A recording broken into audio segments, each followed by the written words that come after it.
oh, that fucking asshole. That's what I was thinking. I was bulletproof. I practiced in the mirror like all this time. And my heart just dropped. It just went.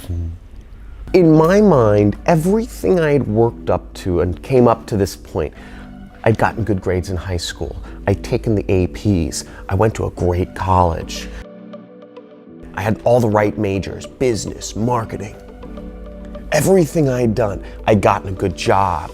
I switched out for a better job, and I did everything correct in my job, and I was moving up and I was doing everything. I was helping the company grow. I felt pretty confident going in because I felt like I had a bulletproof case for asking for a raise.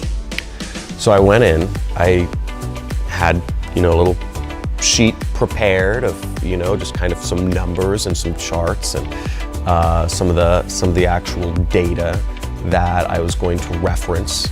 And I went in and I made my spiel, which was short. I thought I kept it good and open-ended. I didn't ask for a firm amount. I said, hey, I'd like either a raise or some sort of incentive plan moving forward so that I can be on track to earn 6 figures.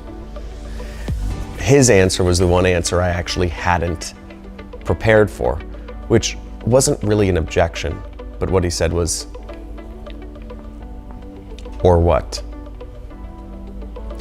He was just being an a-hole. What that question meant to me, because he was saying, you want a raise, or what are you gonna do? And what I felt like he was asking me to do is actually put my balls on the line and say,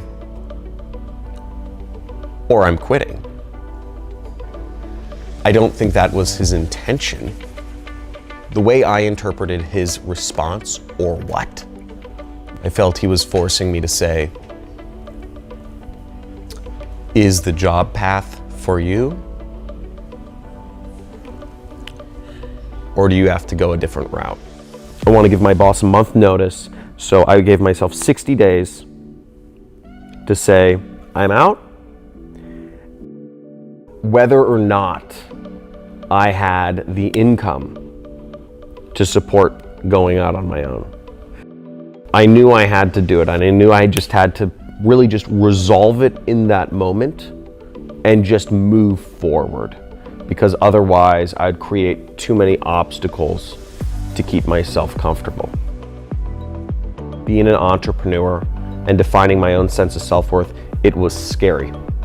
But I realized I would live a life of regrets, of constriction, of being on somebody else's term, of being a comfortable slave if I allowed my sense of self-worth and my worth to be determined by somebody else.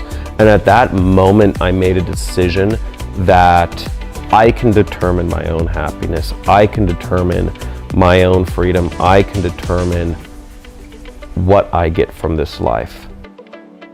But once I had that goal in mind, you see, I was able to problem solve my way to get there. You don't need to let anybody else determine what you're worth or where you're going in life, that you have full control of that. And it doesn't need to be a boss, a teacher, or even a relationship you're in.